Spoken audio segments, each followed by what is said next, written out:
안녕하세요. 반갑습니다. 저는 이제 충남대학교 의과대학에 근무하고 있습니다.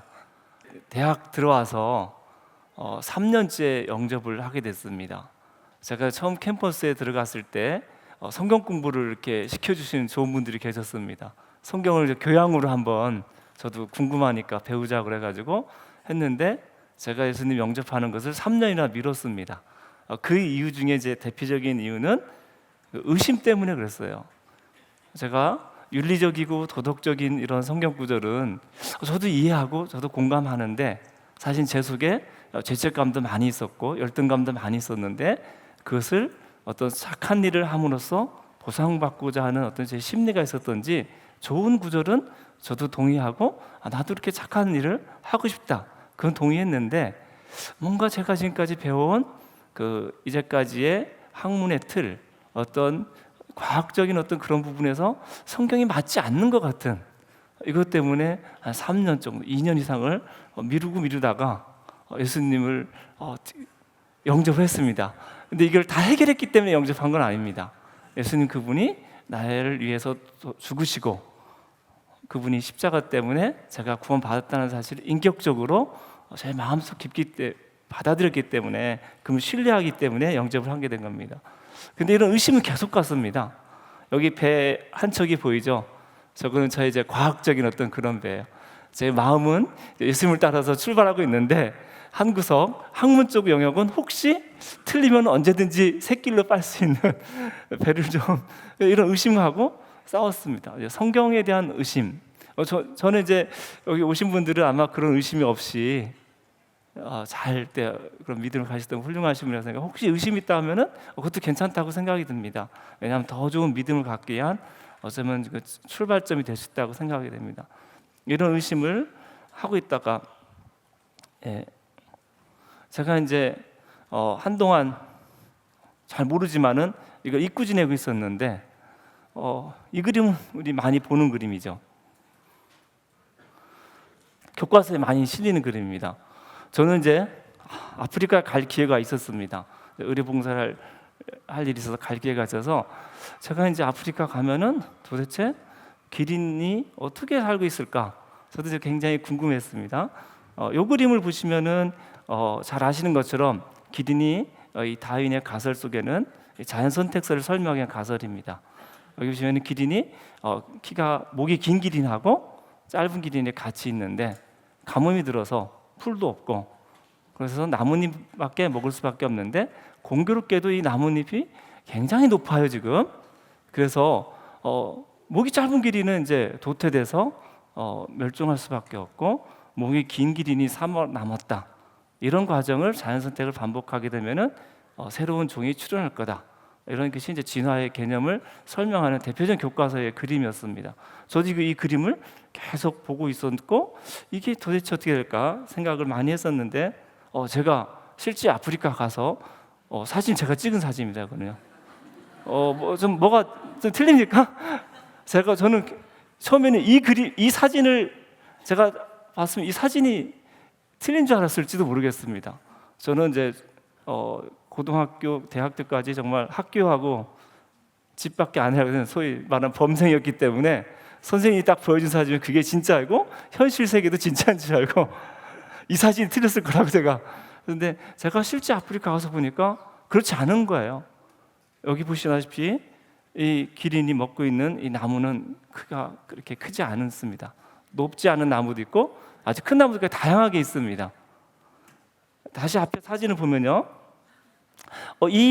그 가설을 제시한 첫째 다윈 당신은 정말 아프리카에 가셔서 기린을 잘 제대로 관찰했으냐? 왜 그렇게 일부러 높게 그렸느냐? 아니면은 관찰하지 않았는데 그냥 그린 거냐? 상상한 거냐? 묻고 싶었습니다. 그리고 여기서의 결론은 뭐겠어요? 이게 모든 가설이 다 맞는다고 치더라도 여기서의 결론은 처음에도 기린이 있었고 지금도 기린이 있었다는 겁니다. 여기서 기린이 있었는데 새로운 종이 출현했다. 이 얘기는 다른 거 다 맞는다 할지라도 성립되지 않는 이야기입니다. 그거는 이제 그 가설을 더 확대 해석하고 거기다가 어떤 상상력과 물론 다른 추론을 겹치는 게, 그러니까 사실만 가지고 해석한다면은 이 그림이 다 맞고 이런 가설이 다 맞는다 할지라도 여기서 해석할 수 있는 것은 옛날에도 기린이 있었고 지금도 기린이 있었답니다. 이 자연선택에서 나오는 그림 보면 토끼가 있었는데 물이 불어서 나눠졌습니다. 양쪽이 토끼가 달라졌는데 여기는 이제 새로운 그 생활 양식에 적응한 토끼가 생겼습니다. 그래서 진화가 됐다. 근데 결국은 이쪽이 처음에도 토끼가 있었고 지금 토끼가 있고 둘이 교배하면 또 토끼가 나오고, 그래서 우리 개념은 그렇습니다. 그래서 제가 이제 두 번째 의심을 또 이제 하게 됐습니다. 첫 번째는 성경에 대한 의심 때문에 많이 했었는데 이런 걸 보고서 이제는 거꾸로 우리가 알고 있는 과학적 사실이라고 했던 것이 진짜 사실일까? 이 부분에 대한 제가 고민을 저는 많이 이제 하게 됐습니다. 근데 제가 이제 저희 짧은 아직까지 과학적인 살펴본 바로는 우리가 알고 있는 지식의 많은 부분이 단지 해석된 결과이지 사실과는 다를 수 있다는 거가 많이 이제 우리가 알고 있습니다. 제가 오늘 말씀드릴 것은 이제 이 세포를 말씀드리고 싶습니다. 여기 지금 여러분 보시는 화면에 글자가 이렇게 쓰 있는데 한 500만 편의 연구 보고서가 나왔습니다. 이것은 한 10억 개의 부품물이 이루어져 있고, 놀랍죠? 10억 개의 부품. 그런데 연구를 100년간 해가지고 약 500만 편의 논문이 나왔습니다. 어마어마한 연구를 한 거죠. 그런데도 많은 과학자들이 공통적으로 얘기하는 건 이겁니다. 잘 모르겠다는 거예요. 잘 모르겠다. 미스터리다. 이거는 다 아직도 의문점을 갖고 있고요. 그래서 이것이 이제 세포인데, 이 세포에서 하는 대사 중에서 제가 오늘 한 가지하고 몇 가지를 좀 소개하고 마칠까 합니다. 체내 일산화탄소가 사실은 이제 우리 몸에서 만들어집니다. 대사 과정 중에요. 제가 이제 의과대학 생화학 시간 배우다가 일산화탄소 만들어지는 거 보고서 이게 뭔 일이지? 이거 하나님 실수하셨나? 이런 생각을 가졌어요, 사실요. 그래서 이거 잘 몰랐습니다. 일산화탄소 하면은 70년대까지만 해도 여기 나이 드신 분들은 한 분 계시네요. 겨울철 응급실 방문해 갖고 사망하는 순위 1순위가 우리나라 같은 경우도 연탄가스 중독이었습니다. 이산화탄소였는데 이산화탄소는 독가스기죠. 근데 이게 사람 몸에서 만들어지고 있습니다. 일산화탄소에 중독이 되고요. 이 사람 몸에서 만들어지는데 일산화탄소는 이 햄이라고 하는 우리 적혈구 내에 이 헤모글로빈이라고 하는 게 있습니다. 산소를 운반시키려고 하는 이 분자가 되겠습니다. 이 헤모글로빈이 적혈구 속에서 있어서 산소를 이동시킵니다. 헤모글로빈은 적혈구가 있어서 적혈구가 아주 대형 트럭이고, 트럭에 이제 헤모글로빈이라는 것이 이제 좌석이 있습니다. 헤모글로빈 좌석에 얘가 자동으로 포켓이 딱 열리면은 산소가 싹싹 녹아들어서 헤모글로빈은 한 개에 4개의 산소 분자가 딱딱 앉게 돼 있고, 이게 조직으로 딱 들어가면은 또 자동으로 탁 열어서 산소가 들어가게 되고 또 이산화탄소를 또 채워서 오는 자동 이동 시스템이 다 있습니다. 그래서 헤모글로빈이 대사를 하게 되면서 어떻게 되냐면 우리 적혈구가 인체를 순환하면서 한 120일 동안 순환을 해요. 그 정도 하면은 이제 오래돼서 노후되니까 이제 폐차를 해야 되는데 그런 과정 속에서 재활용을 다 하게 됩니다. 그래서 햄이라는 물질을 대사하는데 이 햄이라는 물질을 대사하는 가운데 여기 그림 복잡한데 여러 장기가 관여를 합니다. 여기 골수에서 적혈구를 만들어지고 이것이 결국은 오래 순환하다 보면은 그것이 최종적으로 대사되는 것은 우리 되게 비장 이런 데서 적혈구가 파쇄가 됩니다. 오래된 적혈구는 그것이 다시 간으로 이동해서 최종 대사를 갖고 이 간에서 헤모글로빈에서 나온 그 글로빈 단백질은 재사용하고 햄에서 나온 그것들은 다시 해서 여러분 담즙으로 배설되는 과정을 겪고 있습니다. 이 햄은 굉장히 이제 놀라운데요.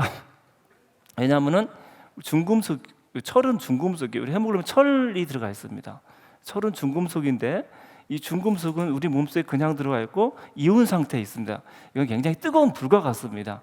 우리 사람이 뜨거운 불을 그냥 맨손으로 옮길 수 없기 때문에 우리 금속을 이동할 수 있는 일종의 쟁반 같은 것이 햄이 되겠고, 또 그것을 다시 한번 잘 포장한 것이 글로빈에 대해서 헤모글로빈이 되는 거예요. 이런 장치가 우리 몸에 다 내려 있습니다. 구리를 처리할 수 있는 장치, 마그네슘 처리할 수 있는 장치, 징크, 아연 같은 처리할 수 있는 장치도 다 마련되어 있고 이동 장치 다 있고 안전하게 불을 이렇게 할 수 있는 장치가 있는데 이런 단백질이나 이런 장치가 우연히 될 수 없다는 게 우리가 봐도 이거는 그 뜨거운 거 어떻게 됐냐 그러는 거죠. 이런 대사 과정이 있는데 제가 보시면은 여기 해밀하게 저렇게 구조가 되어 있고 가운데에 이렇게 철이 들어가 있습니다. 이 철을 햄을 대사하는 가운데 여기 일산화탄소가 나오는 거예요. 옛날에는 그래서 일산화탄소 쓸데없이 왜 나오나 이런 생각을 좀 사실 했었습니다. 사실 이 의의를 잘 사람들이 몰랐었습니다. 그래서 사람들이 연구를 많이 했는데 이런 연구 결과가 지금 봤더니 사람 몸에서 만들어진 적은 양의 일산화탄소는 항염증 작용을 비롯해서 우리 몸에 이로운 작용을 많이 하고 있다고 2000년도에 처음으로 네이처지에 굉장히 이제 임팩트 팩터가 높은 저널입니다. 거기에서 이렇게 발표를 한 이후부터 지금 일산화탄소 연구가 굉장히 이제 활발해지고 있고 많은 종류의 이게 좋다는 얘기예요. 이렇게 혈관 내도 튼튼하게 하고 혈관 내 그 섬유화도 억제하고 여러모로 유익한 게 실제 이제 일산화탄소가 중독이 되려면은 아주 고농도의 일산화탄소 우리가 외부적으로 들어마셔야 중독이 되고 내부에서 만들어진 일산화탄소는 아주 이제 미량이 되겠습니다. 근데 그 미량의 일산화탄소가 우리 몸을 조절하는 기능을 갖고 있더라. 이것이 최근에 밝혀진 연구고 그래서 여러분 이제 처음에 일산화탄소 그냥 치면은 막 독가스 얘기가 이렇게 많이 나올 겁니다. 근데 일산화탄소 해갖고 예를 들면은 그 인플라마존 혹은 뭐 인플라메이션 이런 그 같이 치면은 좋은 효과가 있다는 게 그 다음 구글 검색에서 막 나올 거예요. 상반되는 경과가 나올 텐데 양이 많으면은 우리가 독가스로 작용하지만은 우리 인체 내에서 있는 이런 정도의 수준은 아주 유용하게 작용한다는 거죠. 하나도 이제 쓸모가 없는 것이 없기 생화학도 작용하고요. 뭐 이런 것이 다 이렇게 돼 있고 일산화탄소가 우리 세포 내에서 어떤 역할을 하는데 미토콘드리아라고 하는 에너지를 만들어내고 세포 내에서 염증을 조절하고 하는 굉장히 중요한 역할을 하는 이런 세포 소기관을 보호하고 이걸 안정화시키는 역할도 하는 것이 많이 보고가 되고 있고요. 보시면은 일산화탄소가 이 세포 내 염증을 감소시키는 것뿐만 아니라 이 미토콘드리아를 안정화시키고 그것의 손상을 억제시키는 역할까지 이렇게 하는 것을 실제 이렇게 관찰할 수가 있습니다. 여기 보시면 이제 왼편 그림이 일산화탄소를 주지 않고 인위적으로 쥐에다가 폐를 손상시키고 혈관을 손상시키고 했을 때고요. 오른편은 그거와 달리 섬유화도 적게 되고 일산화탄소 줬을 때 폐도 상대적으로 더 건강하고 혈관도 더 이렇게 건강하고 그 다음에 폐반의 염증 세포도 훨씬 적은 이런 이제 우리가를 관찰할 수 있었던 겁니다. 일산화탄소에게 이것이 다 세포 내에서 이루어져 있습니다. 전에 세포는 우리가 잘 몰랐을 때는 세포 내에 아무 빈 공간이다. 수도하기 위해서 아무것도 없는 그런 걸로 알았는데 전자현미경이 발견되면서 세포 내에 이렇게 더 복잡하다는 게 알려졌고요. 그래서 세포는 하나의 큰 도시와도 같다. 최근에는요. 반경 한 40km 도시, 한 서울시가 다 들어갈 정도로 제가 여기 일산화탄소 얘기 하나만 꺼냈습니다. 근데 거기에서 일어나는 대사는 무수하게 많이 나 있고 부품이 10억 개 이상. 거기에 이제 기계 장치가 제가 이제 이게 제가 추정한 겁니다. 못해도 10만 개 이상 세포 내 기계 장치가 있고 이런 기계 장치는 부품들이 결합이 돼서 일어나고 있고 이게 하나하나가 일어나면 엄청나게 이것이 동시에 다 있어야 되는 그런 상황이 되겠습니다. 제가 말씀드린 것은 이거 말고도 세포에 일어나는 일은 굉장히 다양합니다. 예를 들면은 이 세포 내에 여러분이 상상하는 모든 것이 다 있습니다. 세포 내에 고속도로 있습니다. 물질을 수송하게 한 이동로가 다 있습니다. 세포 내에 통신 시스템이 다 있습니다. 세포 내에도 서로 인지하는 시스템이 있습니다. 여러분 이제 세포가 세포벽, 세포막이 있고 안에 핵이 있고 핵막이 있는데 핵막이나 이 세포벽을 함부로 통과할 수 없습니다. 거기는 다 초인종을 누가 눌러주고 인식해야지만 거기를 통과할 수 있겠고 필요에 따라서 거기에 문지기가 문을 열어주거나 문이 자동 개폐되는 시스템으로 다 돼 있습니다.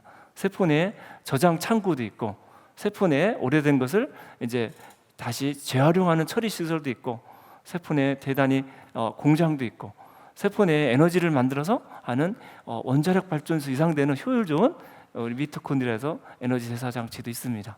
세포 내에 우리가 생각하는 모든 것이 다 들어가 있습니다. 그래서 제가 이제 말씀드리고 싶은 것은 내가 일산화탄소만 이렇게 보여드렸는데 세포 내 이런 것은 모든 것이 이렇게 완벽하게 처음부터 해서 이 세포가 생활하고 돌아가게 되어 있습니다.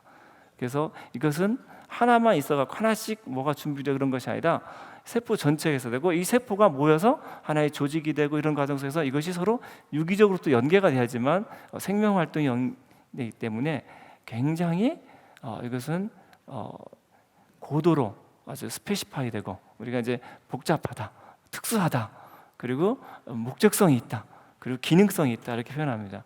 이것은 설계되지 않고는 안 되겠다는 걸 사실 오늘 제가 말씀드리려고 했는데 그 슬라이드에 빠졌습니다.